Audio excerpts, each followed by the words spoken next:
제자들이 나아온지라 입을 열어 가르쳐 이르시되 심령이 가난한 자는 복이 있나니 천국이 그들의 것임이요 애통하는 자는 복이 있나니 그들이 위로를 받을 것임이요 은유한 자는 복이 있나니 그들이 땅을 기업으로 받을 것임이요 의에 줄이고 목마른 자는 복이 있나니 그들이 배부를 것임이요 긍휼히 여기는 자는 복이 있나니 그들이 긍휼히 여김을 받을 것임이요 마음이 청결한 자는 복이 있나니 그들이 하나님을 볼 것임이요 화평케 하는 자는 복이 있나니 그들이 하나님의 아들이라 일컬음을 받을 것임이요 의를 위하여 박해를 받는 자는 복이 있나니 천국이 그들의 것임이라 나로 말미암아 너희를 욕하고 박해하고 거짓으로 너희를 거슬러 모든 악한 말을 할 때에는 너희에게 복이 있나니 기뻐하고 즐거워하라 하늘에서 너희 상이 큼이라 전에 있던 선지자들도 이와 같이 박해하였느니라. 아멘.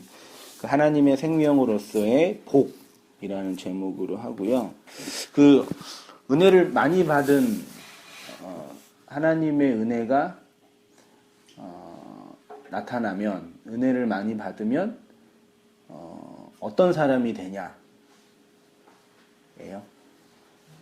은혜를 많이 받으면 기독교가 우리가 함께 말씀을 나누고 이렇게 공부하고 예배도 드리고 기도하고 성경 연구하고 있는데 이걸 다 해서 결국 어떤 사람을 만들어야 되냐? 제가 만드는 건 아니지만 뭘 추구하냐? 우리 초등학교 1학년부터 고등학교 3학년까지를 국민공통기본교육과정이라고 이렇게 교육부가 하거든요.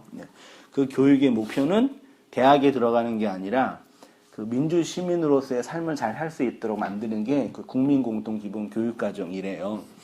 그것처럼 함께 말씀을 나누고 이렇게 뭐 교회도 비판하고 문제 있는 거 얘기하는데 이 모든 것들을 통해서 결국 우리가 함께 이렇게 나타내고 결과물로 만들어야 될 내용은 뭐냐 이거죠. 어떤 사람이 되어야 되냐 이거죠. 기독교는 어떤 사람을 만드는 것이냐 이거죠. 한 가지로 얘기하라고요? 아니, 그러니까 그런 걸 한번 생각해 보자. 네. 뭐 열심히 기도하고 헌금 많이 내서 큰 교회를 짓는 거, 그건 목표는 이제 아니잖아요. 또 하나님께 복을 많이 받아가지고 뭐 장수하고 그리고 사업이 더 잘 되고 그것도 아니잖아요. 한번 마음의 평안을 얻고 죽음의 공포를 극복하고 그런 거 아니잖아요. 뭐냐 얘기죠. 그런 거 한번 생각해 봤으면 좋겠어요. 평안하니까요. 평안? 저는 이런 거를 많이 생각했거든요. 이제 갈라디아에서 보면 육체의 열매, 성령의 열매 있잖아요. 그러면 성령의 열매를 맺어야 돼. 그래서 내가 그 열매가 있나 그걸로 많이 고심을 했거든요.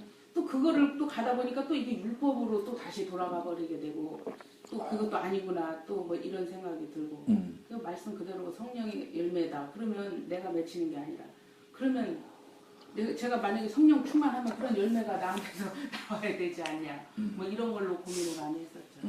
그러니까 기본적으로 이제 함께 말씀 나누고 공부하시는 분들의 심성은 그 말씀에 대한 사모함이 다 있으세요. 그리고 또 이제 그 어떤 종교적인 가난함도 있고 어쨌든 말씀을 공부하게 할 수밖에 없는 이유가 다 있으신 거예요. 근데 이 모든 것들을 다 하고 나서 말씀을 잘 배우고 잘 익혀서 그리고 어떤 이 세상은 아무것도 아니다. 우리는 하늘만 바라봐야 된다.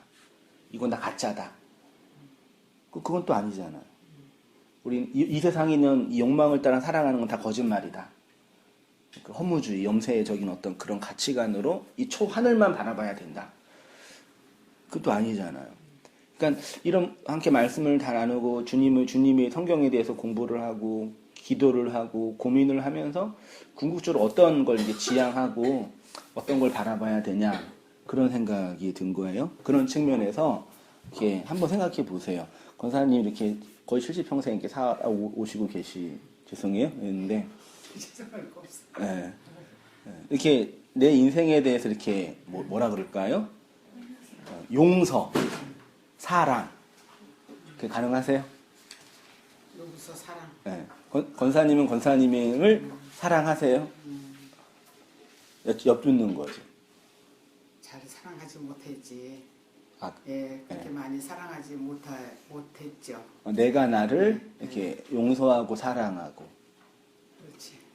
잘안 잘 안 되죠. 안 돼. 네. 우리 근데 일사님. 마음이 풍성해서 평안을 얻으려고는 노력을 하고. 그 이거죠. 네. 나는 내가 다 용서가 안 되는데 마음이 편안하고 평안해야 된다고 하니까 편안해야 돼.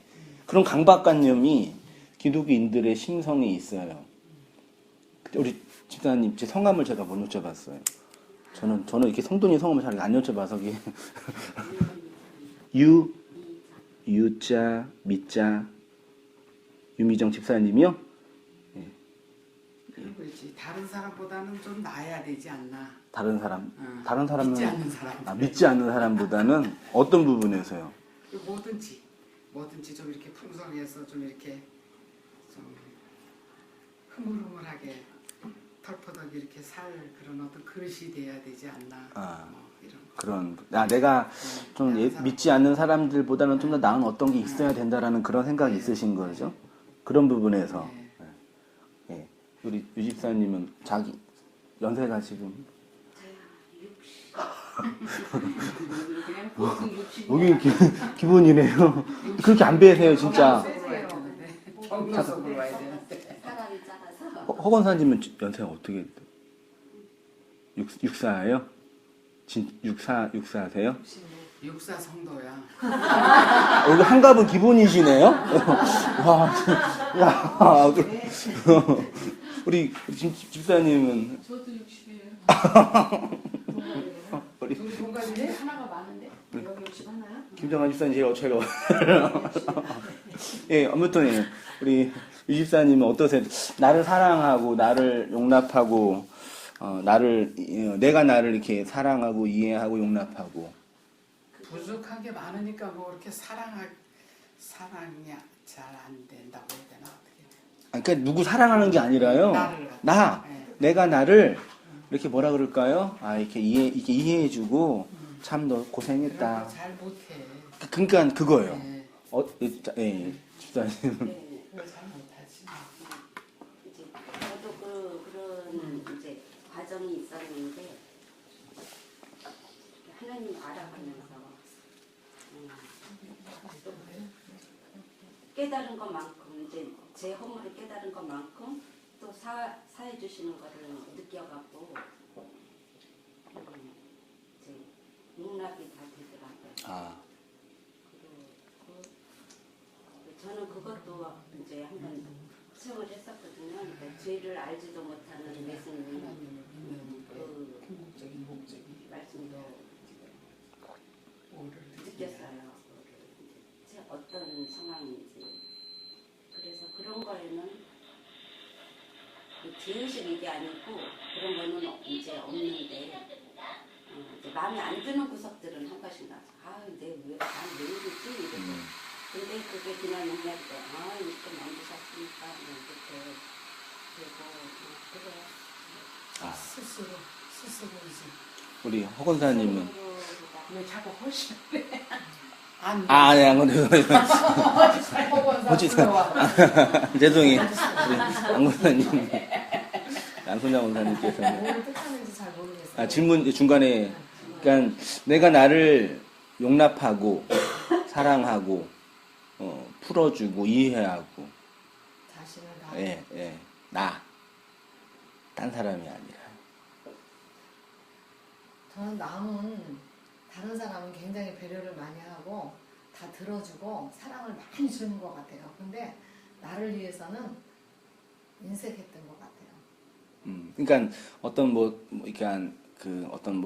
대접해 주는 게 아니라 나를 내가 바라보는 어떤 그 관점이 되게 좀 이렇게 좀 높단 여기 뭐 인색이 아니라 좀 그러니까 정제한다 그러나 스스로.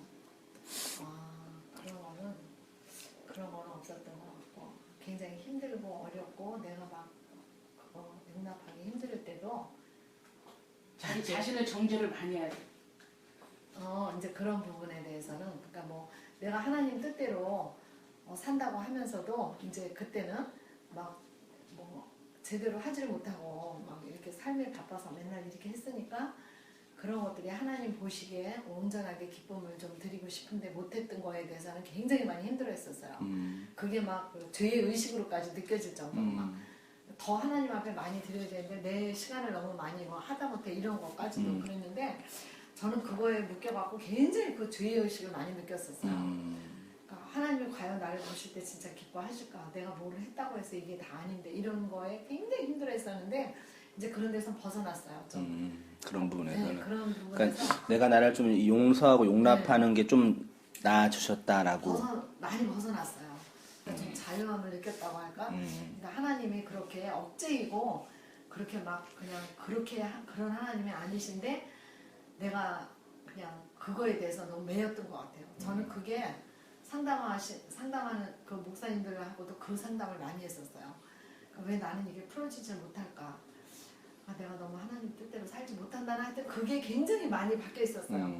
그렇게 봉사를 많이 하고 내 깐에는 뭐를 한다고 해도 만족함이 없고 하여튼 그거에 대한 그게 하여튼 근데 그렇게 상담을 해도 그거에 답을 얻지를 못해갖고 많이 힘들었어요.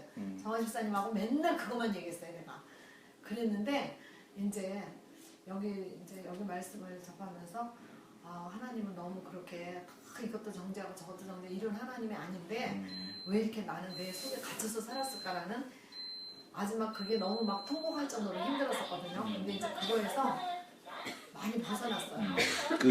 왜 제가 이런 말씀을 이제 서두에 던지냐면요.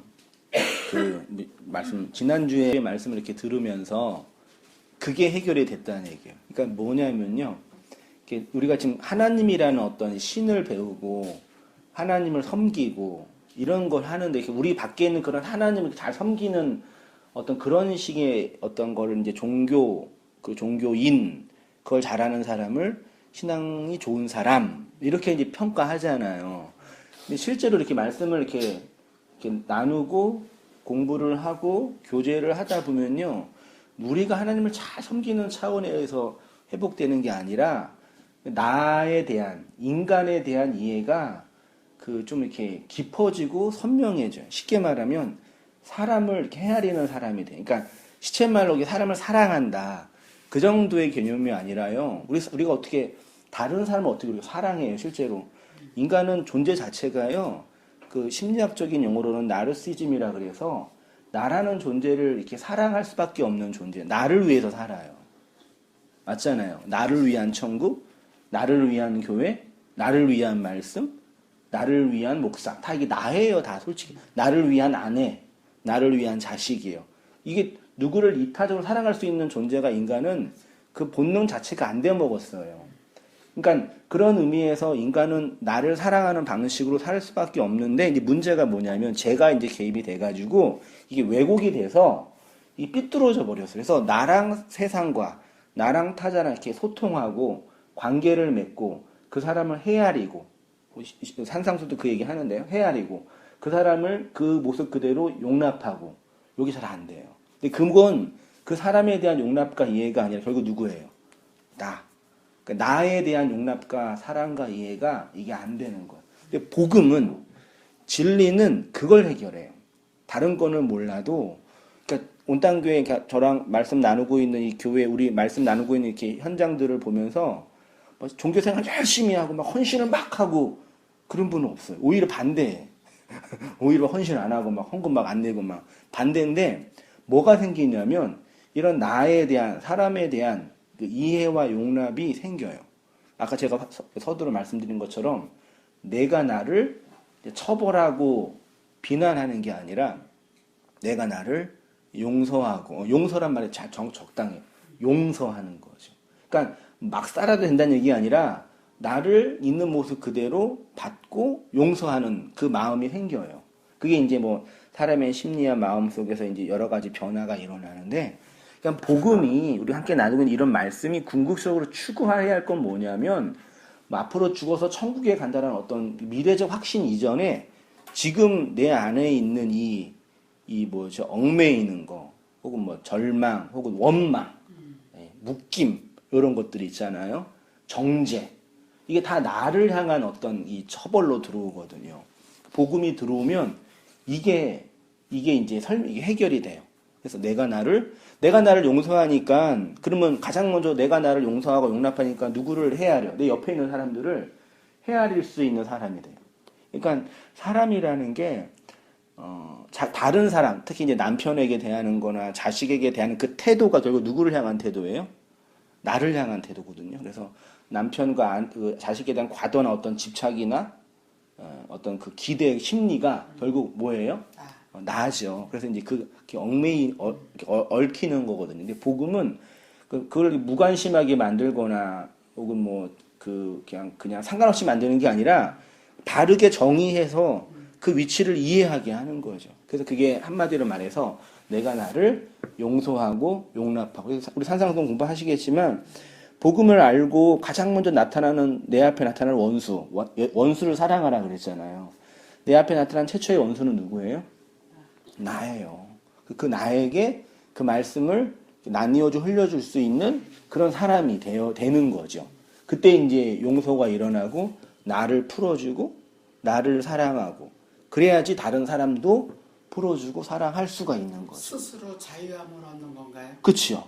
근데 나 스스로.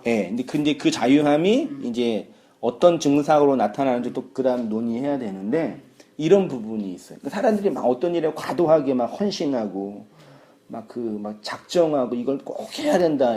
우리 강무사님 경험한 강박관념이 그런 심리거든요. 날 용납하지 용서하지 않는 그런 마음에서 그게 풀려야 돼요. 그러니까 진리는 사람을 냉정하게 하고 차갑게 하는 차원에서 머무르면 안 되고 그 나를 용서하고 용납하는 그 품 속에서 이 타자들, 다른 사람들을 이렇게 사랑하고 그 사람을 그 마음으로 이해해주고 품어주고 그런 위치가 되는 거죠. 그게 말씀이라는 것이 결국 우리를 추구하는 것이 아니에요. 그러니까 아까 우리 시도하려면 차 타고 오면서도 이렇게 나누면서 그런 생각이 들었어요. 말씀이라는 게 정말 그렇게 하나님 보이지도 않는 하나님 어떻게 우리가 막 섬기고 사랑하고 막 추구하고 막 그 종교적인 열심으로 나타난 게 아니라 그런 나에 대한 사랑과 이해를 이렇게 품어. 그래서 그게 자유가 되는 거고 그게 안식이 되는 거죠. 그런 어떤 지향점을 가지고 이렇게 살아가셔야 하는데 그게 잘 안 돼요. 안 되죠. 원망이 있고 또 좌절이 있고 그때 그랬었더라면 내가 저 사람 안 만났더라면 뭐 이런 거 다른 사람에 대한 원망이 막 나오잖아요. 그게 이제 하나를 모아져서 풀려야 되는 거죠. 그게 이제 그래서 기도해야 돼요.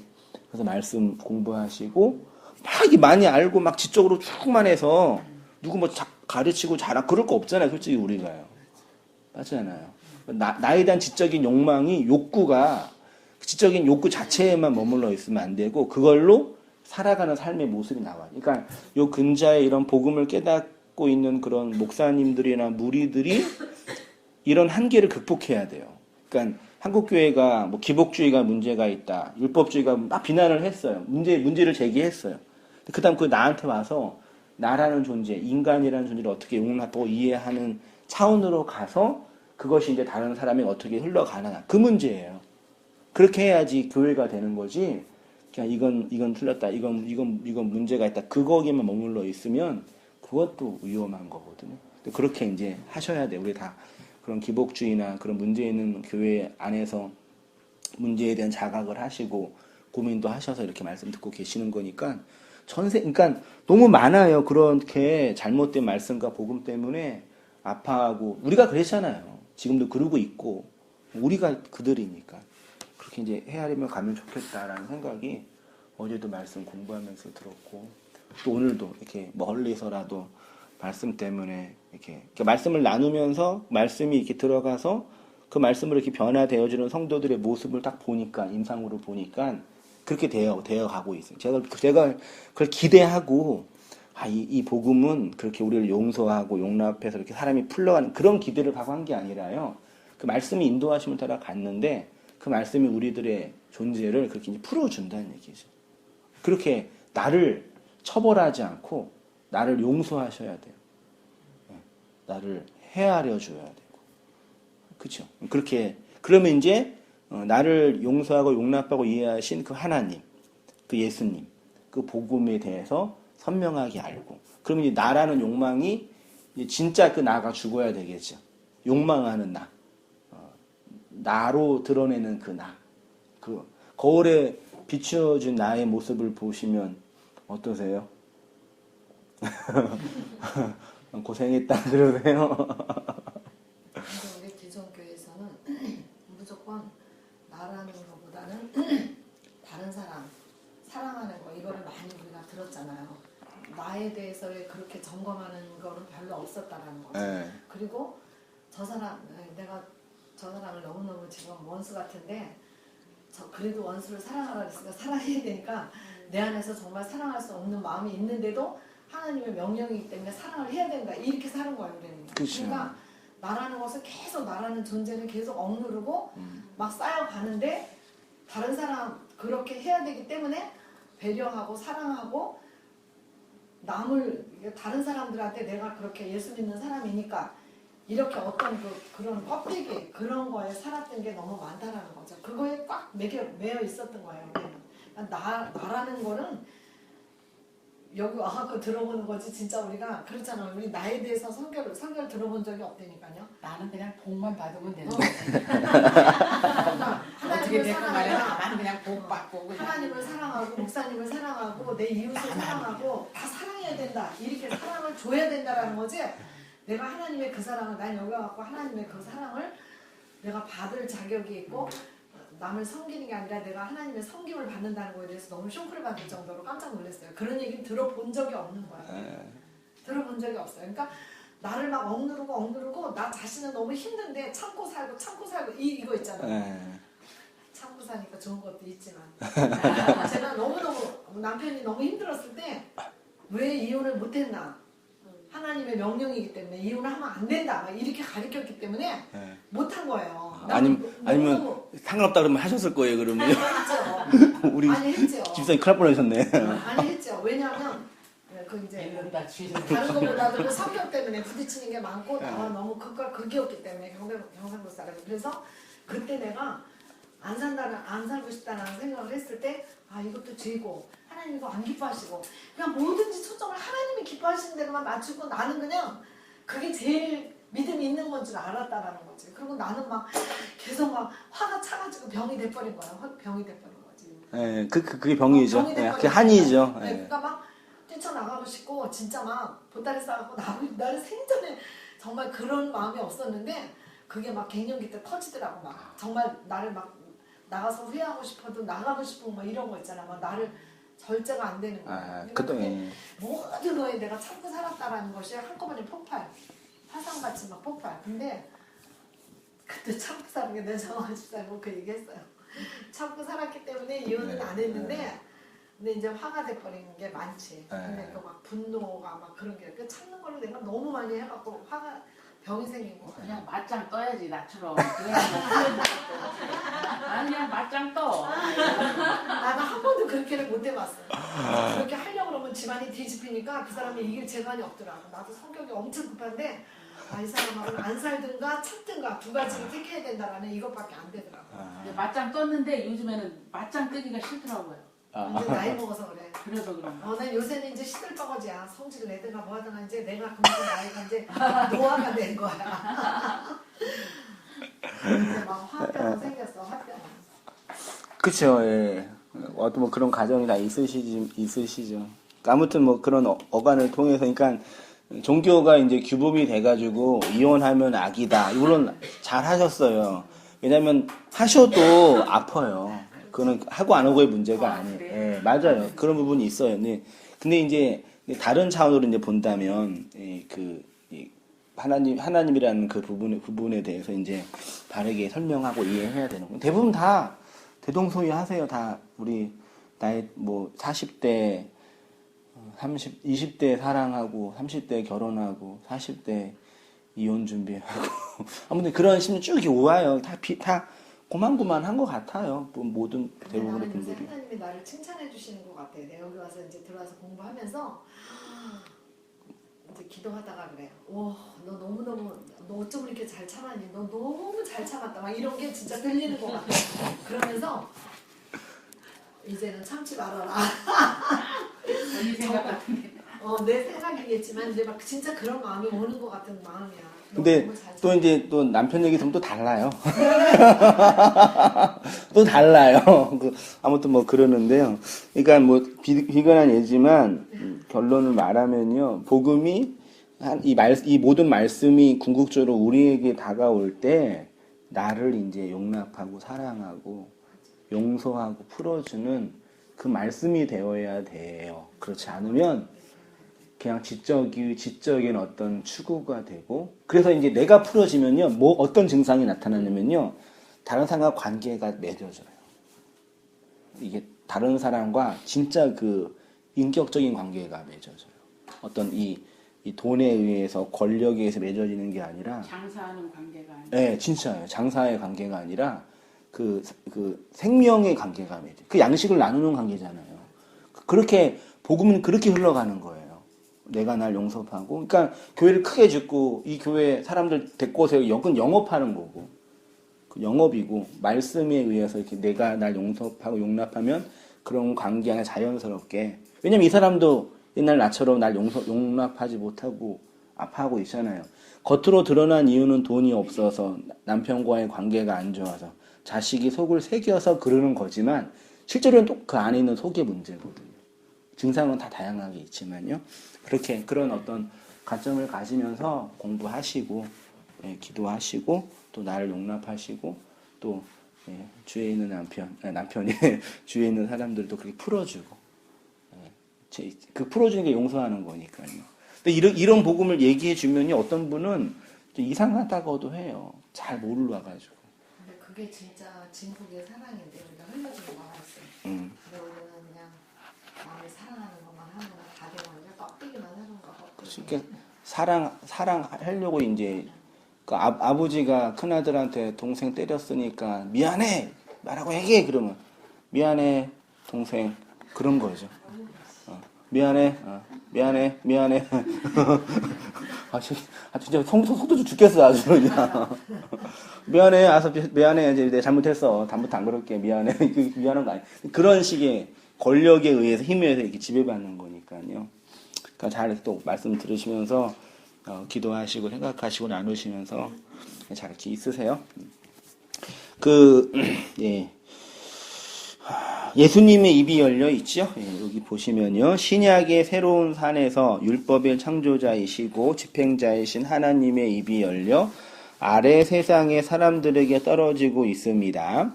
하늘에 있는 진리가 아래 세상에 있는 우리에게 이해되어진다라는 것은 그 속에 진리를 전달하는 하나님의 죽음이 경험되었다라는 의미입니다. 피조물을 향한 하나님의 자기 계시는 뭐라고요? 하나님의 죽음이다. 하나님이, 초월자이신 하나님이 당신 자신을 우리에게 보여줬다는 얘기는요, 하나님 자신이 죽으셨다라는 의미예요. 모든 생명체는 어미의 자궁을 뚫고 나오죠. 그것은 곧 그 생명의 근원이 되는 어미의 죽음을 의미합니다. 인간은 존재 자체가요, 내가 살려면요, 밖에 있는 생명을 끌어당겨야 되죠. 그렇죠? 그럼 밖에 있는 생명이 내가 끌어당길 때 이 생명은 죽어요. 사자는 뭐 먹고 살아요? 사슴 먹고 살죠. 맞나요? 아무튼 사자는 사슴 먹잖아요. 사슴의 생명이 사자에게로 가는 거죠. 사슴은 뭐 먹고 살아요? 풀 먹고 살잖아요. 풀의 생명이 사슴에게로 가는 거죠. 그럼 풀은 뭐 먹고 살아요? 산소, 태양빛 먹고 살지요. 그러니까 생명이, 그 생명을 보존하려면 반드시 밖에다 생명이 들어와야 돼요. 어린아이가 엄마 뱃속에서 잉태돼서 엄마 뱃속에서 나올 때 엄마를 말하자면 죽이고 나오는 거예요. 그 여자가 아이를 낳을 때는 여자의 죽음이라고 표현하는 거예요. 그러니까 인간은 존재 자체가요, 누구를 위해서 살 수도 없다니까요. 제가 말씀드렸죠. 다른 사람을 이타적으로 이렇게 바라는 마음을 할 수가 없어요. 존재 자체가. 물론 개별적으로 이렇게 다른 사람을 이렇게 배려해 주는 게 필요하죠. 이렇게 내 거를 주고 섬겨주고 봉사하는 거, 그게 필요한데 근본적으로는 이 밖에 뭘 끌어당겨야지만 살 수 있어요. 그렇죠? 그럼 그것처럼 피조물인 인간이 하나님을 알 수 있다는 얘기는 그 하나님이 나에게 발견돼야 되거든요. 발각돼야 돼요. 그거 자체가 하나님의 죽음이 상정되는 거예요. 그래서 이제 제가 하나님이 당신을 보여준다는 얘기는 하나님 자신이 죽은 거다. 그 뜻이에요. 그 하나님의 죽음이 최종적으로 뭘로 설명이 됐죠? 예수의 십자가. 그러면 그 하나님이 누군지 안 사람에게는 예수의 십자가의 죽음이 있다는 얘기잖아요. 이 땅에 태어난 모든 생명은 엄마의 죽음으로 태어났잖아요. 그래서 엄마 없이 태어난 사람은 하나도 없어요. 맞잖아요. 그것처럼 모든 그리스도인은 하나님의 죽음을 통해서 나온 존재들이에요. 그 사람, 그 존재에게, 그 그리스도인에게 그 하나님의 죽음이 있냐? 그거 묻는 거예요. 있으면 그리스도인, 없으면 존재하지 않는 먼지가 되는 거죠. 그 뜻이에요. 진리의 전달과 하나님의 죽음, 진리라는 하나님의 생명이 우리에게 전달되기 위해서는 먼저 전제되어야 할 것이 뭐예요? 진리 자체이신 하나님의 죽음, 이거예요. 우리가 일반적으로 이해하는 죽음으로 하나님의 죽음을 이해해서는 안 됩니다. 생물학적인 의미에서의 죽음, 하나님에게는 있어요, 없어요? 없어요. 진리적 차원에서 하나님의 죽음이라 하면요, 하나님의 자기 계시로서 그 진리의 전달, 생명의 전수로 이해되는 거다. 이렇게 하나님의 죽음이란 하나님의 자기의 계시로서 하나님의 진리가 우리에게 전달되는 거예요. 그러면 진리란 뭐냐? 좀 볼게요. 진리가 무엇입니까? 그 진리에 대한 수많은 담론이 인류의 역사 속에 있어 왔습니다. 종교와 철학, 학문과 기타 모든 분야에서 추구하는 최종적 가치를 우리는 흔히 진리라고 합니다. 기독교도 진리를 추구하는 종교입니다. 예수님은 우리에게 당신 자신이 곧 진리라고 했습니다. 그래서 예수님은 진리다. 그러면 쉽지요. 그렇지만 또한 어려운 문제예요. 진리에 대한 수많은 철학적, 종교적, 문화적 담론들을 차치하고 그것을 하나의 용어로 정리를 하면 진리는 곧 뭐라고요? 생명. 그래서 제가 한번 정의를 내렸어요. 진리는 곧 생명이다. 생명은 생명 자체와 생명력으로 나눌 수가 있어요. 우리는 생명을 무엇으로 감지하냐면 생명력으로 감지를 해요. 심장이 뛰고 폐가 공기를 받아들이고 위가 소화를 하고 눈이 외부의 사물을 감지하고 입으로 말하고 이런 생명의 운동, 생명의 흐름이 살아있다라고 하지요. 진리라는 것도 같은 차원으로 이해할 수 있습니다. 그러면 성경이 말하는 진리적 관점에서의 생명이란 뭐냐? 심장이 생명이에요? 아하.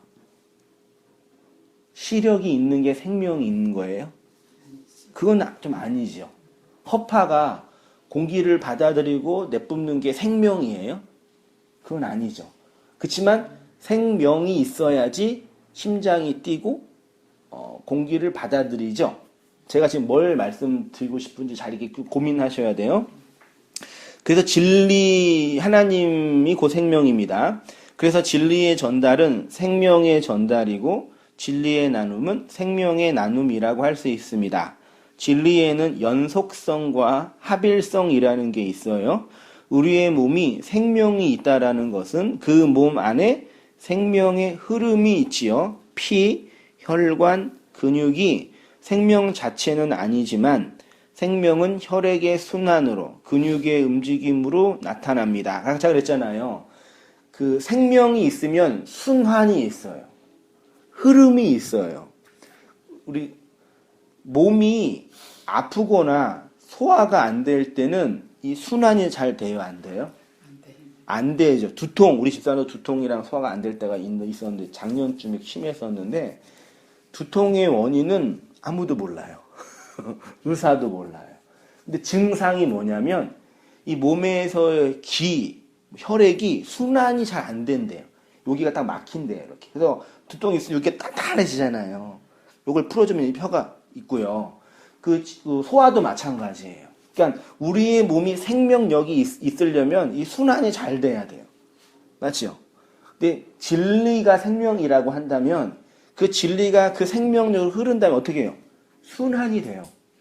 그래서 진리는 이렇게 한번 생각해 보세요. 한성인 목사 한 사람이 갖고 있는 진리는 진리예요? 아니에요?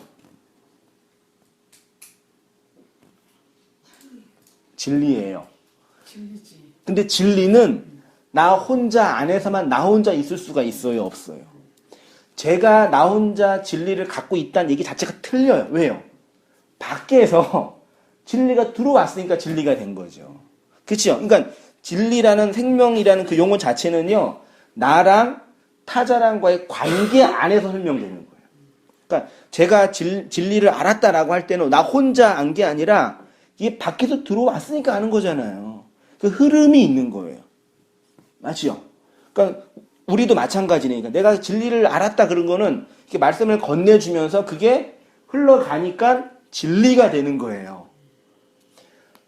하나님이 살아계심을 언제 분명히 느낄 수 있어요?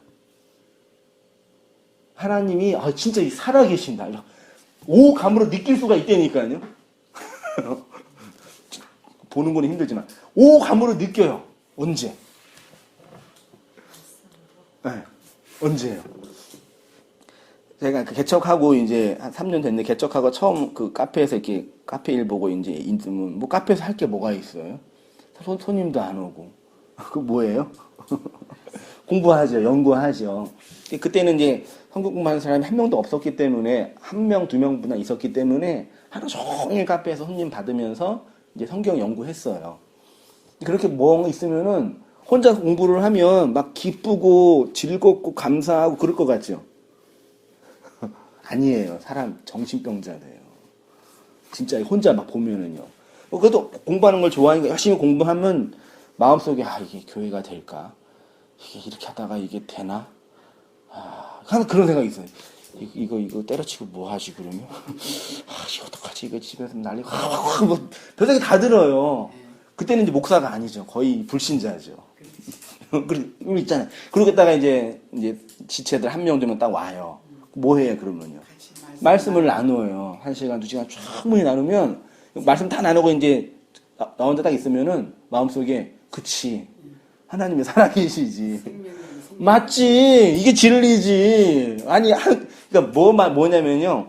하나님이 살아계심을 느낀다는 얘기는 막 설거지 할 때 막 일할 때 그때 하나님의 임재를 느끼세요 솔직히요? 나는 그런 분들 보면 진짜 대단하다 생각해요. 와 어떻게 그럴 수 있을까? 부부싸움 할 때는 못 느끼시나? 그럴 때 몰라요. 어떻게 그때 이래야지 어떻게 해요. 근데 언제 하나님의 임재가 이게 오감으로 느껴지냐면 여기 말씀을 나눌 때. 그럼 말씀을 나눌 때 왜 그게 느껴져요? 제가 말씀을 잘해서 그러는 거죠. 아니에요? 생명력이 들어와서 네. 기쁘지. 그게 뭐냐면요.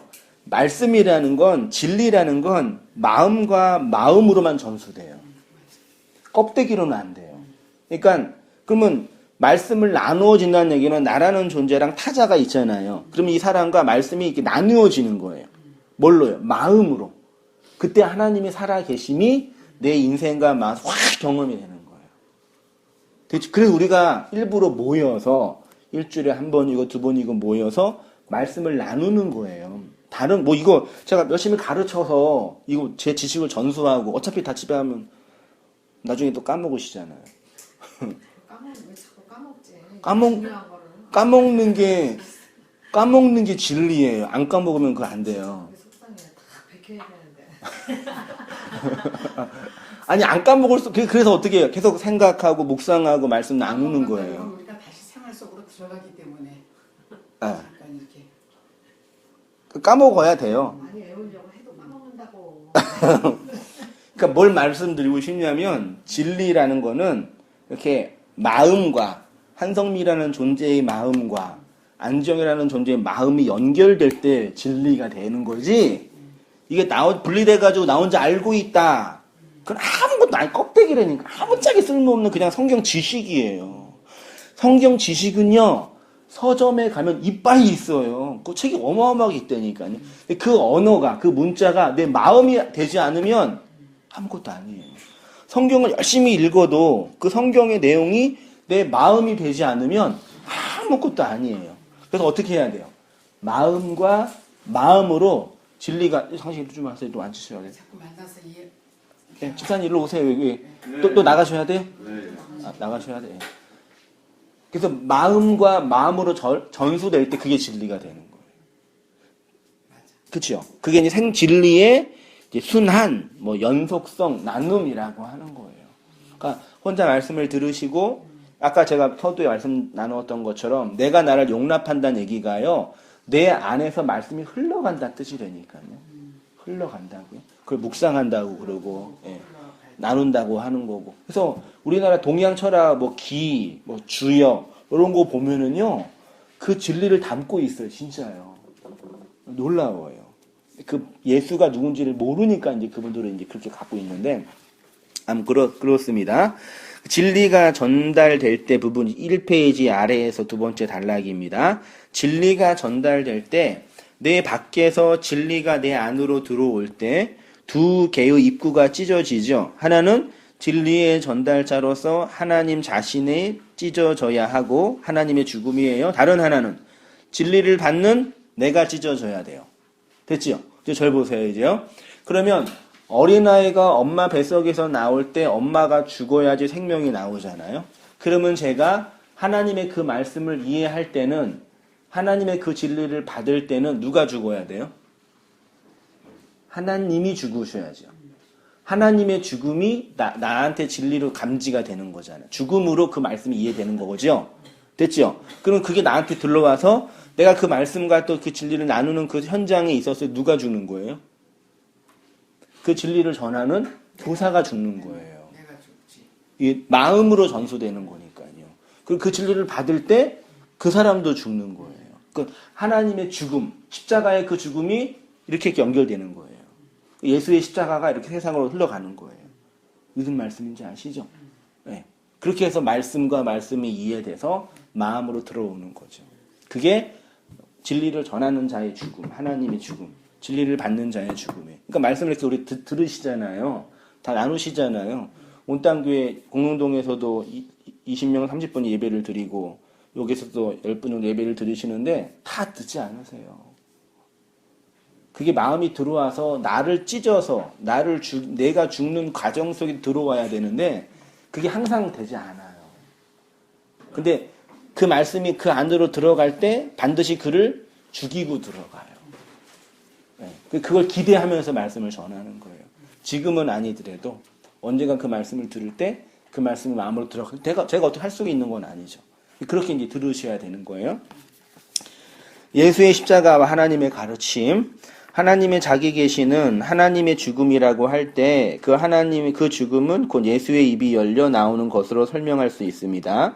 그리고 그 실체를 예수 그리스도의 십자가라고 하는 것입니다. 그러니까 예수님의 입이 열려 가르치신 것은 구약의 율법의 정보를 가르치시는 것이 아니라 그분의 죽음이 전제된다는 것입니다.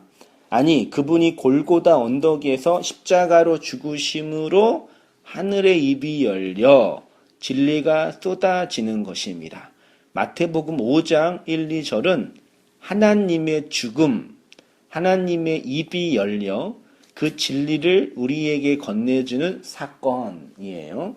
그러니까 이 산상수훈의 여러 가지 계명들을 하나님의 죽음으로서의 예수의 십자가로 이해하지 못하면 다 인간이 지켜야 할 규칙과 규범과 윤리와 도덕으로 이해하고 해석하게 되고 윤리, 도덕이 나쁜 것이 아니라 하나님의 말씀을 인간이 지켜야 할 윤리와 도덕으로 이해했다는 얘기는 반대로 뭐예요? 그 사람에게 하나님의 죽음으로 설명된 예수의 십자가가 있어요, 없어요? 없다라는 얘기예요. 그게 문제라는 얘기예요. 성경을 윤리, 도덕으로 이해하고 받는 것 자체가 나쁜 게 아니에요. 근데 그게 받는 이유는 뭐냐면 그 사람에게 그 하나님의 죽음의 실체가 없는 거예요. 하나님과 상관없는 존재가 되는 거예요. 그렇게 성경을 보니까요. 단적으로 보여주기 때문입니다. 성경을 읽고 설교를 들으면서 예수의 십자가가 무엇인지를 모르고 스스로 기독교인이라고 자의하는 영혼들의 비참한 상태가 나타나는 거예요. 그러니까 성경을 읽으면서 팔복의 복이 임하기를 바랍니다. 기도하면 하나님께서 문제를 해결해 주십니다. 마음의 평안으로 살아가세요. 남편을 사랑하시고 자식을 돌보고 힘써서 일하세요. 이거는 그냥 껍데기만 얘기하는 거예요. 예수 십자가랑 아무 상관이 없으니까요. 하나님의 생명으로서의 팔복, 이렇게 하나님의 죽음으로 전달된 진리의 내용을 진리로 경험할 때 우리 안에서 일어나는 그 생명의 흐름이 바로 뭐라고요? 8가지의 복이에요. 그러니까 생명이 있다. 그러면 심장이 뛰고 눈이 사물을 감지하고 허파가 호흡을 하고 위가 소화를 하는 게 생명의 증상 중에 하나잖아요. 그것처럼 하나님의 신적 생명을 담지한 성도에게는 심령의 가난함이 있고 애통하는 마음이 있고 의에지로 목마름의 생명의 흐름이 있다는 얘기예요. 어저께 공부하면서 한 우리 집사 우리 형제에게 우리 팔복을 다 읽고 나서 우리 형제님은 팔복 중에 뭐가 가장 많이 있어요? 물어봤어요. 쫄아가지고 화평케 해요? 우리 권사님 뭐가 좀 많이 있으세요? 심령의 가난한 애통함, 의에 줄이고 목마른 긍휼히 여기는 자, 마음을 청결하는 자, 화평케 의를 뭐가 좀 많이 있으세요? 우리 권사님. 다 같은 거 아니에요? 그렇죠. 이렇게 답하시면 되는데 그게 생명의 예, 흐름이잖아. 의외로 성도님은 나는 온유하진 않아요. 그러는 거예요. 걸려든 거예요. 그러면 이제 그게 아니라 우리가 몸이 움직이는데 심장이 안 뛰고 위만 소화만 잘 되고 그게 가능해요? 몸이 움직이려면 심장도 뛰고 허파도 움직이고 위도 소화해야지 몸이 움직여지는 거잖아요. 진리의 생명이 네. 내 안에서 그게 흐르면 네. 이 8가지가 다 같이 흘러나오는 거죠. 그 내용이. 예. 신장 그런 거하고 다 똑같이 그렇죠. 같이 움직인다는 살아있으면 심장 뛰고 하는 거죠. 그러니까 우리 몸에 소화가 안 될 때 있잖아요. 위 자체가 나쁜 게 아니라요. 몸 자체가 안 좋은 증상이에요. 맞지요? 뭐 하나가 문제가 있으면 그 사람의 생명력에 문제가 있는 거지요. 그렇게 이해해야지 이걸 우리가 개별적으로 뭐 하나 지키고 안 지키고 그런 게 아니에요. 그러니까 팔복은 우리가 힘써서 지켜야 할 규칙이 아니라 하나님의 생명, 하나님의 죽음으로 나의 죽음으로 그 생명을 받은 자의 삶에서 흘러나오는 생명력이에요. 됐죠? 저도 설교를 해놓고 그랬어요. 공부하고 나서 이랬어요.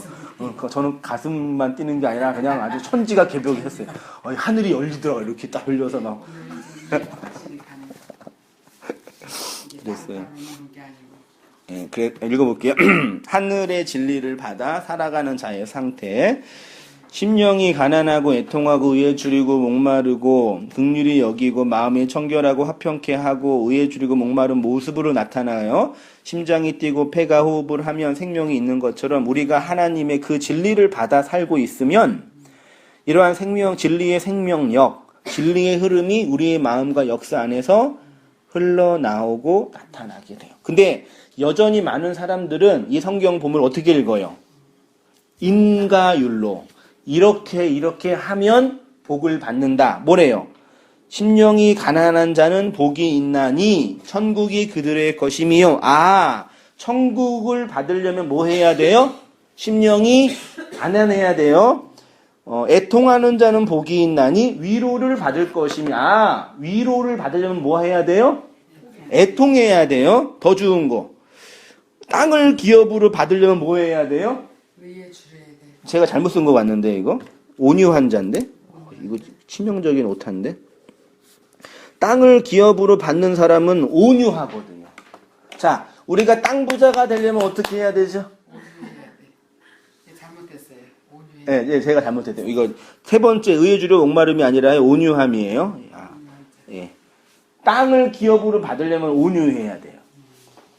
그게 아니라 온유한 자가 땅을 기업으로 받는다 그 뜻이에요. 그러니까 제가 여기 헬라어를 보면은 헬라어 원문에는 이렇게 되어 있어요. 맨 앞에 마카리오이 호 푸토코이 톤 푸뉴마티 이렇게 되어 있는데 뭘 보시냐면 나머지는 까먹으시면 되고 절 보세요. 맨 앞에 마카리오이가 있죠.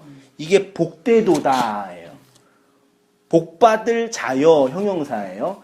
쭉 가서 OTL처럼 보이는 단어가 있을 거예요. 호티라는 단어가 있는데 이게 문법인데 뭐뭐 하는 자는 복되도다라는 문형이에요. 원문에는. 그러니까 어떻게 해석해야 되냐면 심령이 가난한 자는 복되도다. 애통하는 자는 복되도다. 이렇게 해야지 뭐뭐 하는 사람은 복받습니다가 아니에요. 문장 자체가 복이라는 단어가 먼저 나와 있어요. 원문에는. 그걸 제가 말씀을 드리려고 이분을 다 이렇게 썼어요. 그 마카리오이 하고 푸토코스 마카리오이 펜테오 마카리오이 프라이스 마카리오이 메이너 다 뭐뭐 하는 복되도다. 차근차근 이제 본문 가서 공부하고요. 3페이지로 갈게요. 복되도다 그 영이 가난한 자들이요. 보이죠? 헬라어 원문에는 마카리오 호 푸토코스 호 푸뉴마로 되어 있어요. 직역하면 복되도다 그 영이 가난한 자들이여 라고 할 수 있습니다. 나머지 다른 부분도 모두 마카리오로 시작하여 같은 부분으로 기록되어 있어요. 그래서 좀 이렇게 같이 공부하시면서요. 저도 공부하면서 여기에 있는 헬라어는 좀 이렇게 기억하면 좋겠어요. 마카리오라는 단어. 그 심령이 가난하는 거는 푸토코스 푸뉴마거든요. 애통하는 자는 펜테오. 그 다음에 온유한 자는 프라이스. 그 다음에 긍휼히 여기는 자는 엘레몬. 그 다음에 화평케 하는 자는 카다로스 카르디아. 차근차근 공부할 테니까요.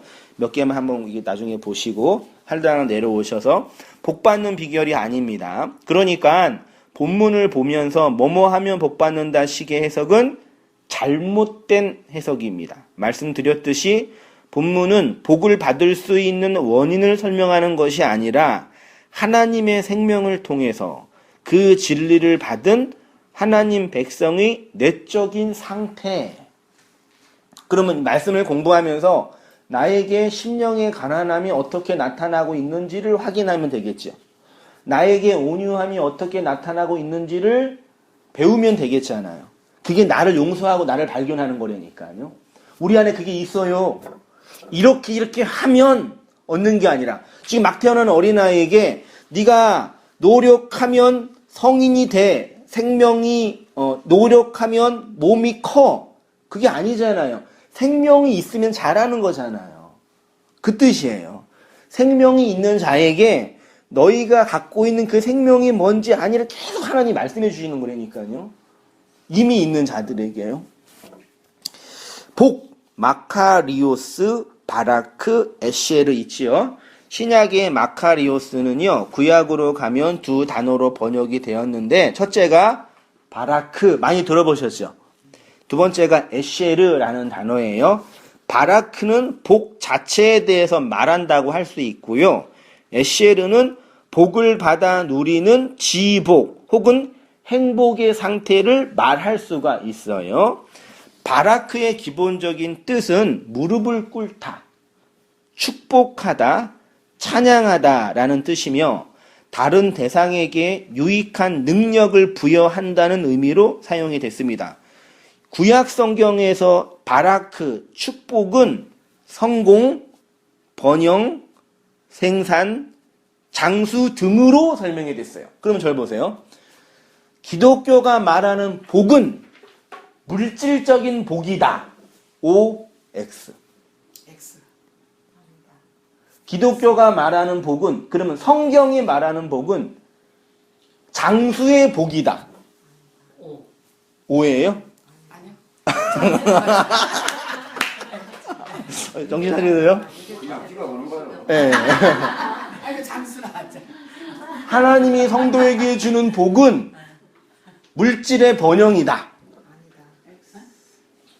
하나님이 하나님의 백성에게 주는 복은 부자다. 그럼 이거 보세요. 예. 이거죠. 예. 그 팔복 안에 이게 다 들어있다라는 거잖아. 아니? 아니, 지금 그 논지가 아니라요. 복이라는 단어 제 보는 거예요. 복 되게 중요합니다, 이제. 이 복은 건강, 장수, 그 다음에 돈 많이 버는 것. 이게 성경이 말하는 그 복이냐, 이거죠. 아니지. 그러면 이제 보세요. 창세기 26장 12절.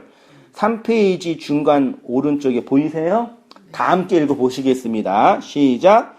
이삭이 그 땅에서 농사하여 그의 해에 100배나 얻었고 여호와께서 복을 주심으로 그 사람이 창대하고 왕성하여 마침내 거부가 되어. 이런 복이 임하기를 축원드립니다. 우리 이 말씀 갖고 엄청 세뇌당했어요. 아니 보세요. 아니 성경을 보세요. 이게 분명히 맨날 거부가 되고 이삭이 몇 배? 100배. 할렐루야. 온땅기에 헌금하시면 최소한 100배는 됩니다. 우리 이거 맨날 이거 특히 이거 30배 60배 그건 어떻게 이해해요, 이걸? 이삭은 지금 100배의 복을 받았대요. 농사의 100배는 이게 말이 안 되는데 솔직히요. 그거지. 그냥 많이 받았다 이거지. 그럼 또 창대, 왕성, 또 거부라는 또 단어. 또 록펠러처럼 거부가 돼버렸네요. 맨날 오픈하는 집에 그냥 미약하였으나 창대 나중에 그 말씀 쓰면 안 돼요. 그 말 맨날 갖다 붙여놓잖아요. 그 말씀은 하나님 말이 아니라 친구들의 잘못된 말이에요. 친구들이 욕을 비난하는 예, 지금은 고생하지만 잘 될 거 좀만 기대해. 기업집에 그거 갖다 예. 주잖아요. 아무튼 다시 와서 아까 제가 논제가 성경에서 말하는 바라크의 복은 물질적인 복이라고 아니라고 했는데 이건 뭐냐 이게. 특히 잠언 3장 16절 그의 오른손에 장수가 있고 그의 왼손에는 부귀가 있나이다. 돌예배 때 많이 하거든요. 장수, 부귀, 이거 어떻게 해요? 어떻게 이해하죠? 아니 그 성경에 말하는 복이 이런 물질적인 복이잖아요. 장수는 영생을 얘기하고 영생을 얘기하고 부귀는 부귀는 뭐 하늘의 진리로 충만. 하늘의 진리. 재해석을 하셨네요. 좋은 답을 주셨어요. 자 볼게요. 기복주의 탄생 보세요. 이런 측면에서 20세기 복음주의 운동에서 기복주의 운동이 흘러나온 이유를 시대적인 상황과 성경 해석의 차원에서 발견할 수가 있습니다. 왜 이렇게 한국의 기복주의 신앙이 번성을 했는지 알고 계시죠? 우리가 알고 있는 오순절주의가 대표적인 사례인데 한국이 기복주의 기독교가 번영한 이유 중에 하나가요. 한국의 산업화와 연결되어 있어요. 전쟁 이후에 온 나라가 폐허였잖아요. 그때 이제 우리의 마음속에 우리도 한번 잘 살아보자. 좀 새끼 먹으면서 좀 풍요하게 살자라는 그런 운동이 확 일어났어요. 사회적으로요. 산업화가 일어났단 말이에요. 그래서 막 일하고 그때 고생 많이 하셨잖아요. 우리 어른들이요. 다 기억하실 거 아니에요. 그때 이제 기독교가 우리가 하나님께 헌신하고 기도하고 애쓰면 이런 100배, 창대, 왕성, 거부의 복을 준다고 얘기를 하는 거예요. 특히 이제 조용기 목사 중심으로요. 그 열심히 천막교회 해놓고 막 사람 부르는 거예요. 기도하고 헌신하면 우리 가정의 문제 해결해주고 사업이 잘 되고, 그치요? 말씀을 문자 그대로 보면 네. 또 그렇게 또 우리도 보여지잖아요. 맞지? 그렇게 보여줘요. 또 그런다고 하고, 따라갈 수밖에 또 그런다고 하고, 또 주위에 보니까 그렇게 해가지고 복 받는 사람 생기네.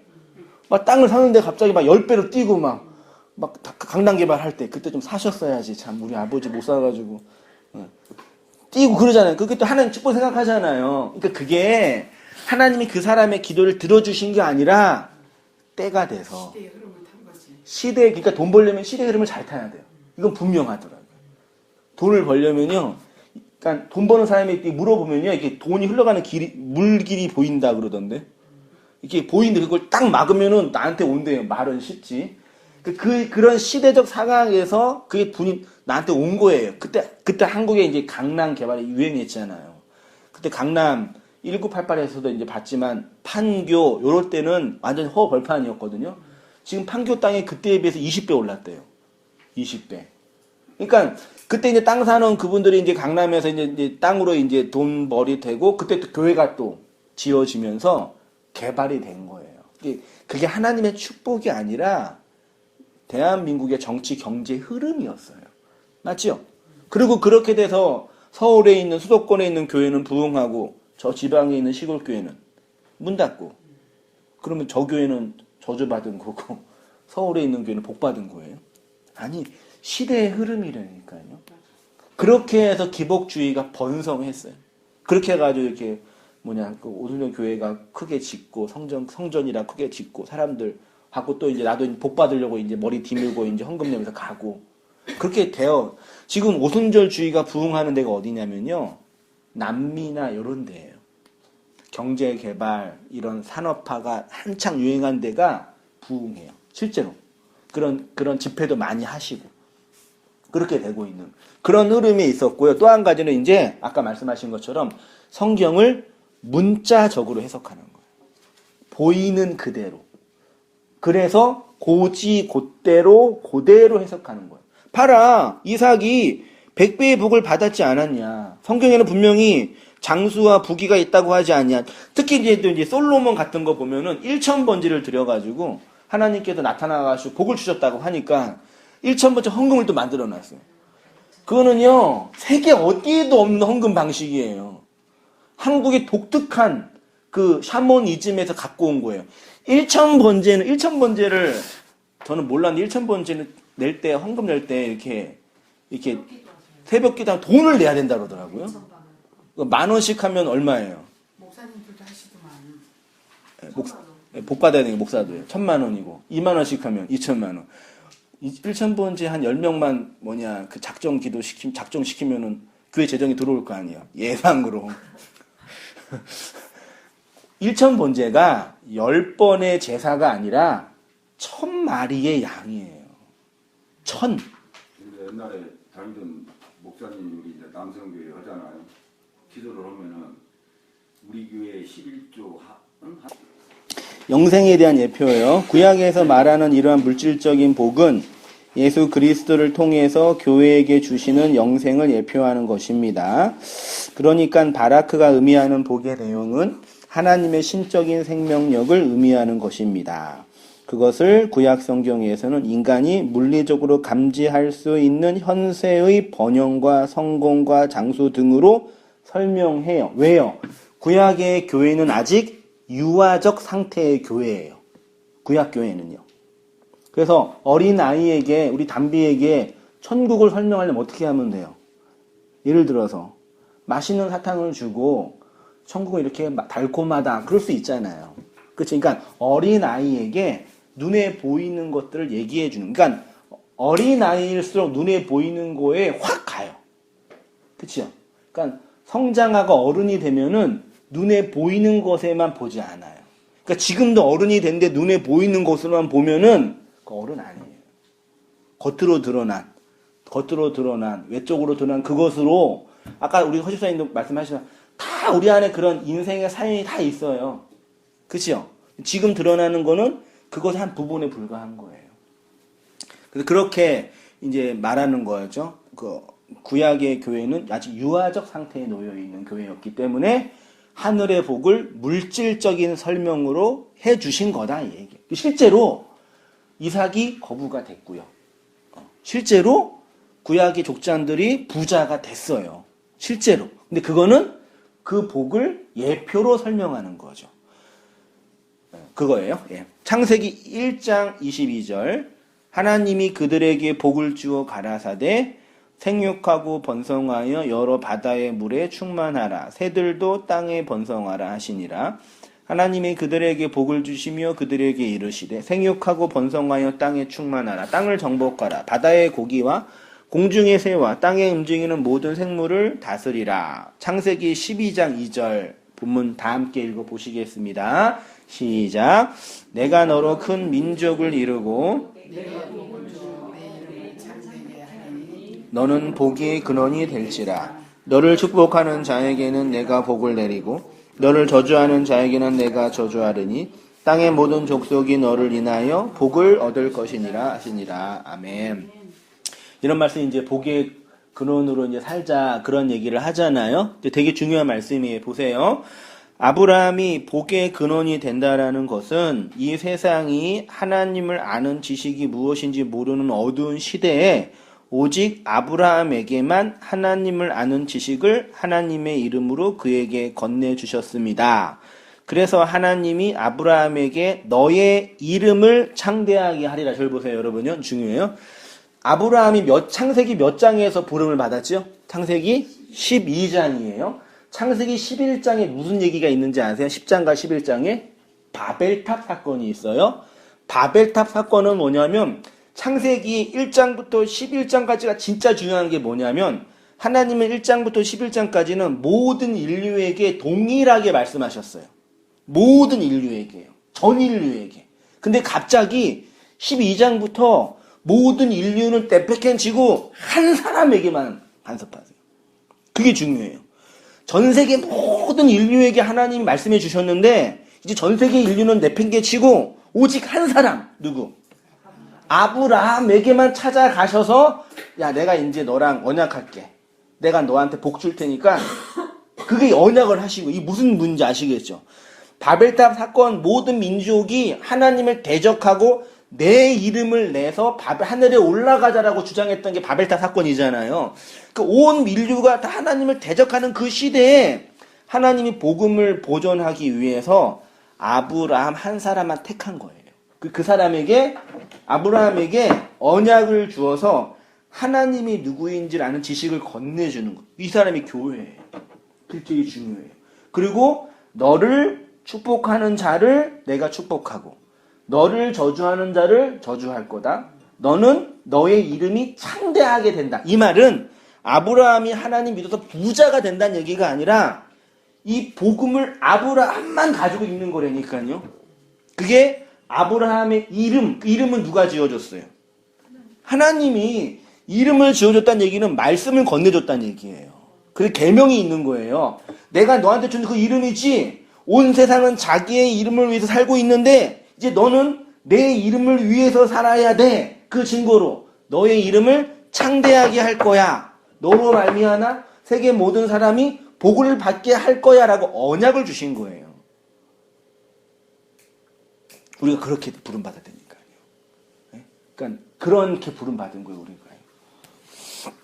그래서 아브라함을 중심으로 아브라함, 이삭, 야곱, 요셉, 12아들, 12지파, 이스라엘 민족, 그리고 12제자, 그리고 12사도, 그리고 이렇게 해서 교회가 탄생되는, 그러니까 교회의 기본적인 시초예요. 아브라함이요. 생명의 전달과 단절이 있지요.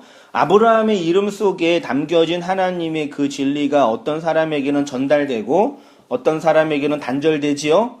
그 생명이 전달되는 것을 축복이라고 하고 그것의 단절을 저주라고 합니다. 아브라함을 축복하는 자는 아브라함이 담지한 그 복음을 받은 자들이고요. 아브라함을 저주하는 자는 그 복음을 거절하는 사람이죠. 이러한 복음은 이삭과 야곱과 요셉에게 그대로 이어지므로 구약의 여호와의 영적인 종교, 줄쳐보세요. 중요해요. 구약의 여호와의 영적인 종교, 이게 가정을 중심으로 움직여졌어요. 유대교는요, 아브라함이 간직하고 있었던 영적인 종교가 아니라 이단이에요.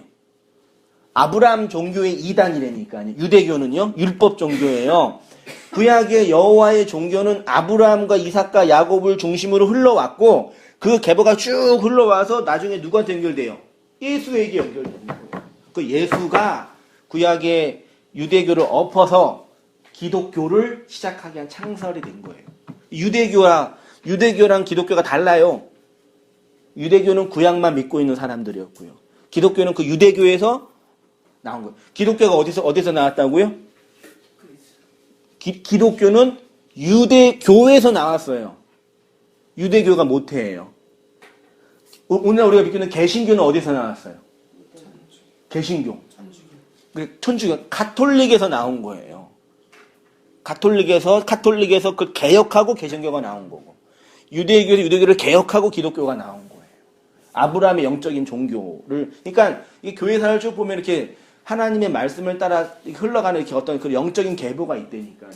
그거는 말과 말로 흘러가는 거예요. 그러니까 한승희 목사가 말하는 게 얼마나 저 개인적인 어떤 사적인 차원뿐만 아니라 이 진리를 담은 자로서 그 진리를 건네주는 게 공적으로 진짜 중요하다니까요.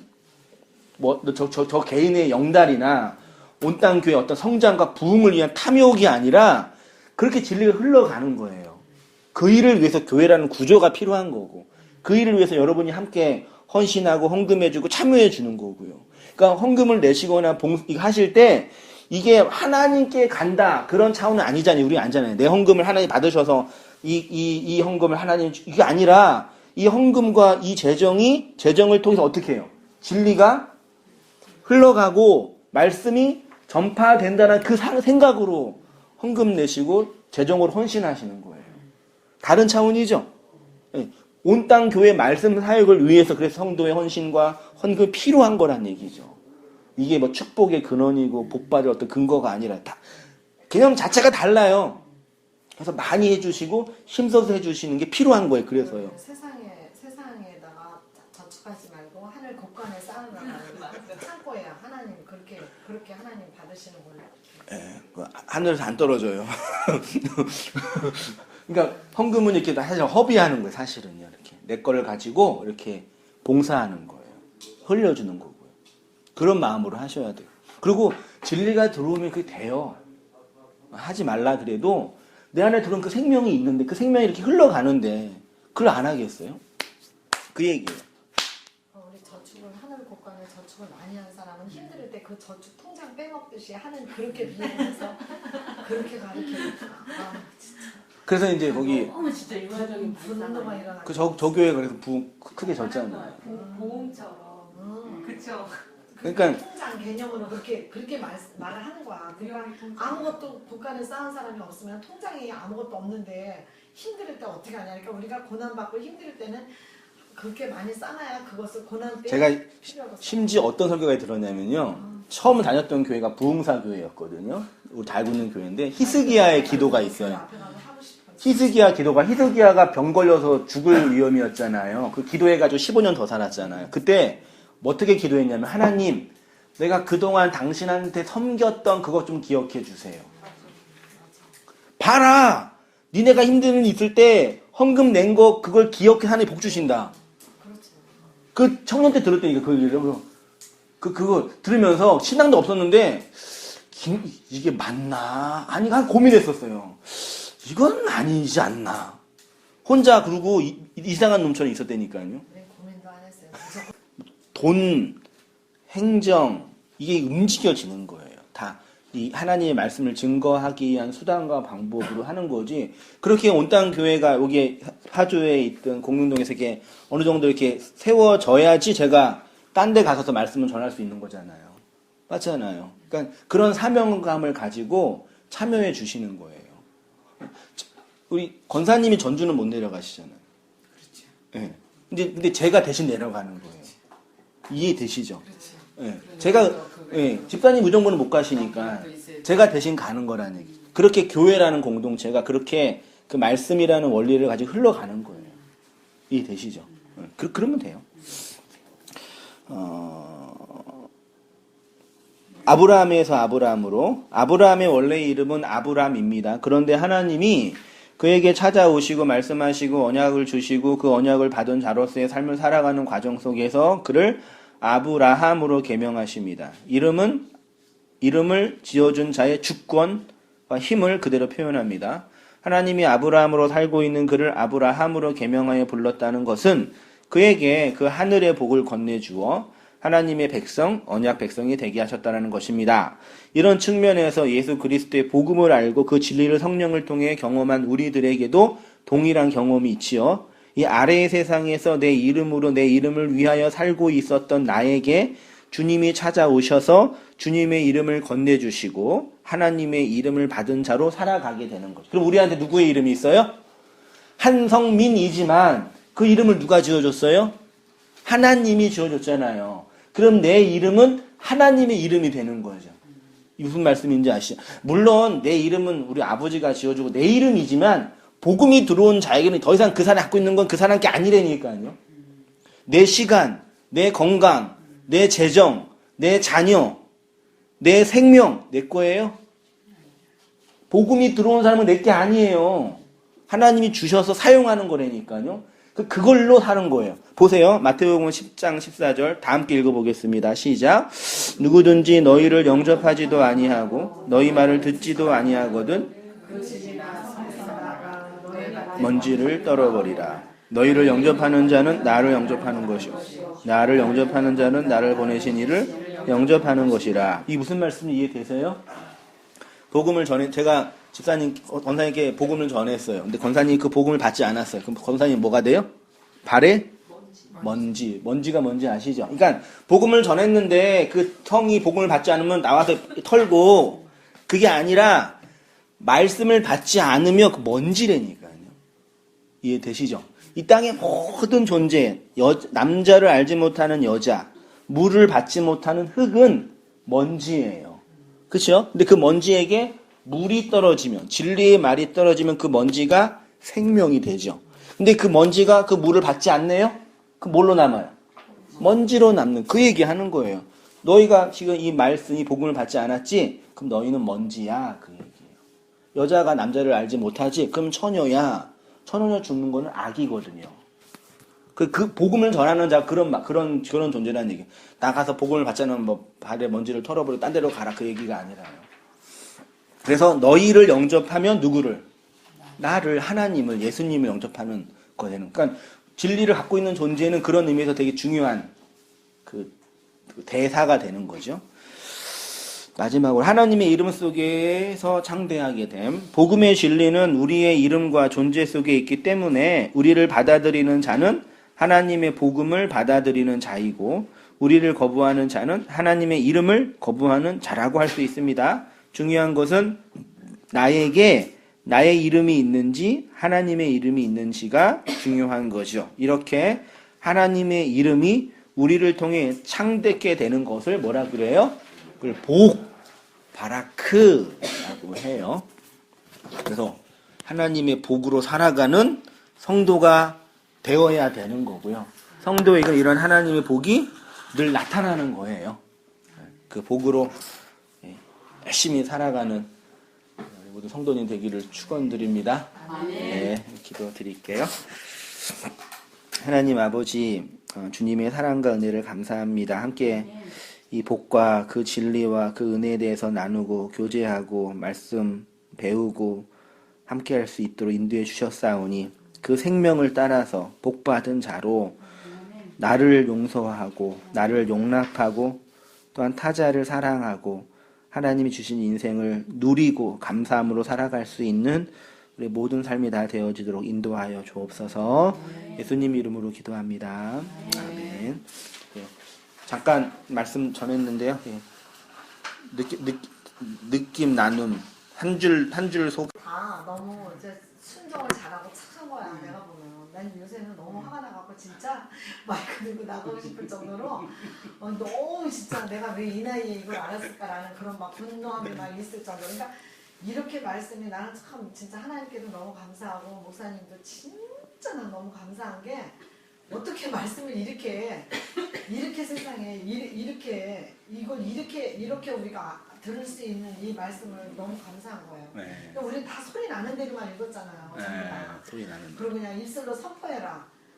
그러니까 그 거부가 된 기도를 얼마나 많이 했는지 몰라요. 아침에 100번씩 해라. 일어나면 눈만 뜨면은 거부가 그러니까 말로 네, 그쵸. 우리가 그렇게 이루어진다. 실제로 그게 신약이 있어요. 그게 실제로. 그리고 이제 특히 저희 목사님은 그거 삼중부 없는 것을 있는 것 같게 하시는 그 바라봄의 법칙을 갖고 성공하신 분이라고 우리가 그렇게 얘기하잖아요. 바라봄의 법칙. 없는 것을 있는 것처럼 바라보는 법칙.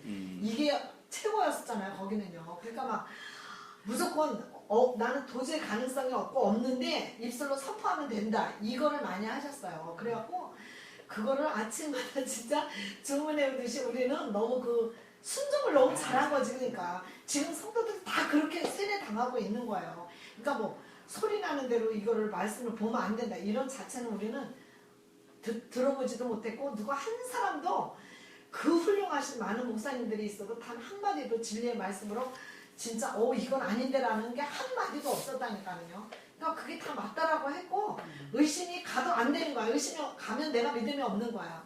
왜 여기 말씀을 이렇게 하셨는데 뭐를 의심해? 내가 부족해서 아직까지 깨닫지 못하는 거다. 이렇게 그냥 그렇게만 예수님을 그렇게 믿는다고 믿어온 거예요. 그래도 그랬는데 그 밑바탕에 그 공부가 있었기 때문에 그래도 또 이게 그러면서도 되는 거지. 뭔가가 내가 하는 행위에 대해서는 이제 이건 아닌데 하나님이 이거를 이렇게 받으시는 건 아닌데라는 거, 뭐 알지는 못했지만 이건 아닌데라는 건 항상 몇십 년 동안 제가 있었어요. 그렇기 때문에 막 발버둥을 쳤어. 그걸 알기 위해서 온 사람을 다 붙들고 죄 정도로. 그런데도 그거에 대한 해답을 얻지를 못한 거예요. 그 사람들도 모르는데. 네. 응. 예, 알겠습니다. 그러니까 사람들은 우리 교회 성도가 뭐 200명, 300명 있잖아요. 그게 좋은 줄 알아, 자아도 들여가지고. 그건 썩은 믿음이라는 게요. 썩은 물. 진리의 생명의 말씀을, 영생의 말씀을 드려야 한다는 거지. 아멘? 아멘. 아멘. 항상 그래요. 우리 교회는 막 300명 나온다면은 자아도 지대갖고 있잖아요. 나는 우리 오늘 이번에 처녀 때 친구를 이제 또 그저께 만났는데 이제 말씀을 조금 건넸어요. 내가 아는 거라서. 그러는데 이제 교회 얘기를 하는 거야. 거기는 얼마나 나오니 이렇게 얘기를 하는 거야. 그래서 우리는 몇 명이 하니까 우리 다 합치면 40명. 우리가 나가는 교회는 얼마 안 됐는데 지금 몇 천 명이라는 그 얘기를 하는 거야. 그래서 내가 이제 거기에 대해서 막 말을 안 할 수가 없어. 그래서 또 내가 막 또 이제 내기 때 들어가가지고 막 강조를 하면서 얘기를 했어. 그랬는데 받지를 못하는 사람 못해. 근데 한 친구는 궁금해해. 도대체 네가 그렇게 왜 네가 안 그랬던 네가 어딜 갔길래 네가 이렇게 얘기를 하냐. 한번 가봐야 되겠다. 가는 조금 궁금해. 가망성이 있어. 가망성이 근데 있구나. 우리 교회 궁금해. 1000명 나오나? 가는 전교에 전자도 끝내지 마. 그냥 집에 전이나 붙이라고. 네, 그때 한 친구도 이게 궁금해. 알겠습니다. 예. 그 허지사님 오늘 설교 말씀 중에 하나 하실 수 있어요? 기분 좋아요. 저는 뭐 설교 말씀을 떠나서 저는 참가하는 그러니까 의미도 자가 또 있고 우리가 좋다라는. 옛날에는 그런 것도 없었거든요. 그냥 일요일날 형식사 가갖고 그냥 아이고 아멘 한 서너 번 하고 나왔는데 근데 지금은 이렇게 앉아갖고 이게 이렇게 전달 자체가 좋고요. 가끔 저도 이제 혼자 이렇게 차 타고 이게 성경 가다 보면 이렇게 자 파주에 그 진짜 어떻게 이렇게 이 허집사님도 그러니까 이렇게 하시는 거는 진짜 하나님의 진짜 뜻이 진짜요. 우리는 진짜 계산하지 아무런 생각도 기대도 다 못하고. 분이 많았죠. 예, 그래서 물론 저도 이제 그건 잘 몰랐으니까 이게 편안하게 하는 부분도 있었는데 생각할수록 진짜 놀랍고 무서워요. 이럴 때는 감사하고 이것도 있는데 무서울 때도 있고 그것도 이게 또 놀라운데 아직까지 거기 있었으면 어떻게 될 뻔했나 막 너무너무 막 가슴이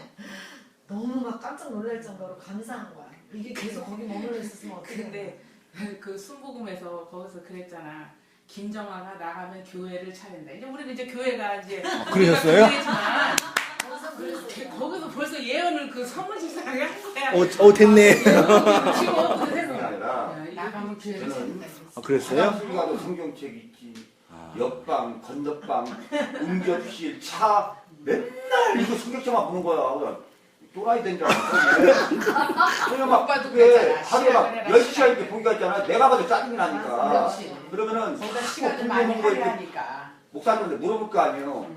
그러면은 아는 상식 이해하려는데 저 김정환은 주둥아리만 살아있다고 그냥 그게 그런 아니라 소리야. 내가 원하는 대답이 나올 때까지 묻는다는 거지. 원하는 대답을 그렇지. 그게 아니니까. 아니니까. 정한 집사님은 그러니까 내가 맨날 하는 얘기가 정말 하나님이 우리가 다 이렇게 누구나 들을 수 있는 하나님의 은혜지만 특별한 하나님의 어떤 그 정말 특별함이 있다고 해. 원래는 이단 그 천주교에서 막 달려나가 세례명이요. 그러니까. 이단이 아주 그 하나님의 특별한 그런 어떤 네. 그 지혜도 있고. 네, 유집사님. 저는 그 목사님이 전에 말씀 중에 강해야 된다고 그러셨잖아요. 목사는 강해야 된다고. 그랬어요, 제가요? 네. 이게 말이 나갔을 때 그 말을 받지 않으면 나를 죽이는 거라고 네. 그러셨잖아요. 네. 네. 근데 이제 저는 그런 것이 조금 약한 것 같아요. 근데 이제 정화 같은 경우는 강하고. 네. 잘 모르면서 그냥 무조건 이거는 아니니까. 그거는 하나님의 것은 우리 사람의 지식으로는 모르잖아요. 네, 하나님이 알게 해주셔야 되는 건데 이제 그렇게 해서 그러니까 막 그냥 저절로 막 찾게 되잖아요. 말씀 공부를 시작한 사람처럼 이제 그런 거를 저는 이제 몇 번 봤거든요. 말씀에 대해서 모르던 사람이 이렇게 거듭나서는 그냥 입만 열면 말씀이 줄줄줄 나오는 거예요. 그런 경우도 봤기 때문에 이게 사람의 생각으로 우리가 하나님의 생각을 재면 안 될 것 같고 전혀 이게 뭐 저는 그 유대인의 삶이라 할까요? 그 삶 기성교회의 저기를 지금 여기 집사님 얘기하듯이 그런 것도 겪었거든요. 근데 아닌 것 같은 가운데서 그래도 은혜를 주셔갖고 그 거듭나는 체험하면서 많이 알게 해주신 건데 그러면서 교단은 순복음이 아니셨죠? 순복음 아니었어요. 네, 그냥 우리 거기하고 똑같아. 장로교죠.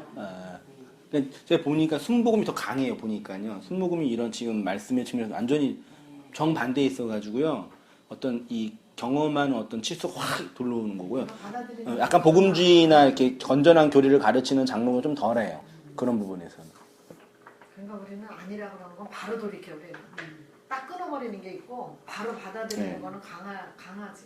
알겠습니다. 그런데 순복음도 거기서 이렇게 지금 쭉 보면 거기도 나름대로 필요했고 또 그러니까 장로교회에서 과정은 필요했고 필요했어. 그런 것이 가정이 있었기에 이혼을 거지. 처음부터 우리가 온 단계에 이렇게 온 건 아니잖아. 네. 그 간장에 과정이 왔으면 네. 후화 못하지. 그렇지. 그럴 못 수 알아듣고 있으니까 뭐야 이게 뭐야 이거 진짜 야 이거 뭐냐 아니다. 이거 이러지. 그러니까 그게 이래가 저래가 이해가 아니라 알겠습니다. 우리 유지사님 말씀은 차례십니다. 그렇게 해서 지금 이제 여기 김정하씨도 이렇게 자란 거잖아요. 네.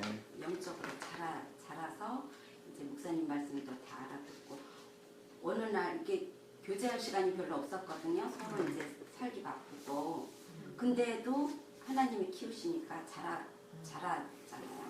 어느 날 그러니까 저는 이 히브리어 뭐 이런 거 이제 원문 이런 거는 관심이 없었거든요. 내가 신학하는 사람이 아니니까 그냥 하나님이 어떻게 깨닫게 해주시나 그냥 그런 묵상을 이제 주로 부딪히는 게 있을 때 하면서 이렇게 이제 깨달음을 주셨는데 어느 날 막 이 저기 원어 갖고 막 하는데 그거는 그냥 신학적 공부를 사람이 임의로 해갖고 되는 일은 아니라고 생각을 해요. 또 하나님이 주시는 하나의 은사같이럼 막 저절로 막 하잖아요. 난 아무것도 모르는데. 누가 그 전에들은 막 하도 성경책들을 안 보니까 막 뭐 성경 공동 뭐 몇 번 뭐 완독해라 막 교회에서 그렇게 가르치잖아요.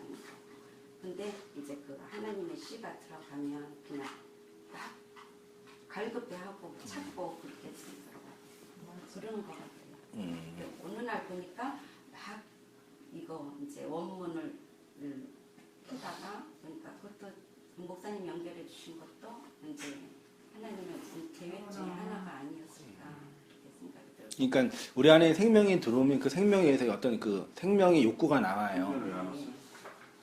욕망, 욕구, 그 욕구 속에 이제 진리를 찾는 어떤 가난함이 나오는 거죠. 네. 그런 과정에서 이제 목사님까지 찾아낸 것 같아요. 근데 이제 그것도 하나님의 계획 안에 있으셨겠죠? 네. 알겠습니다. 그러면 그 전에는 우리가 보통 그러잖아. 이거는 하나님의 인도하심이야. 뭐 이런 말 많이 하잖아요. 그러면 요즘엔 또 제가 생각을 해봐요.